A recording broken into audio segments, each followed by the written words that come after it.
বিসমিল্লাহির রহমানির রহিম। রাসূল সাল্লাল্লাহু আলাইহি ওয়াসাল্লাম বলেছেন, যে ব্যক্তি অন্যের গুনাহ নিয়ে খোঁটা দেয়, আল্লাহ তাকে সেই গুনাহ না করানো পর্যন্ত মৃত্যু দিবে না। হাদিস নাম্বার 2505 তিরমিজি শরীফ থেকে। রাসূল সাল্লাল্লাহু আলাইহি ওয়াসাল্লাম বলেছেন, মৃত্যুর পর তাদের মাথা পাথর দিয়ে ভাঙা হবে, যারা ফজরের নামাজ না পড়েই ঘুমিয়েছিল এবং যারা কুরআন গ্রহণ করে তা ছেড়ে দিয়েছে। 7047 নম্বর হাদিস বুখারী শরীফ থেকে। আল্লাহ তাআলা বলেন, তুমি ওই দিনকে ভয় করো যেদিন তোমার মুখে তালা লাগিয়ে দেয়া হবে আর তোমার হাত পা তোমার কৃতকর্মের সাক্ষী দিবে। সূরা ইয়াসিন আয়াত নম্বর 65।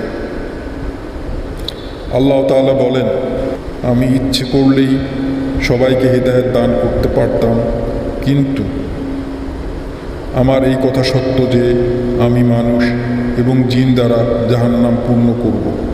সূরা আস-সাজদা 13 নম্বর আয়াত।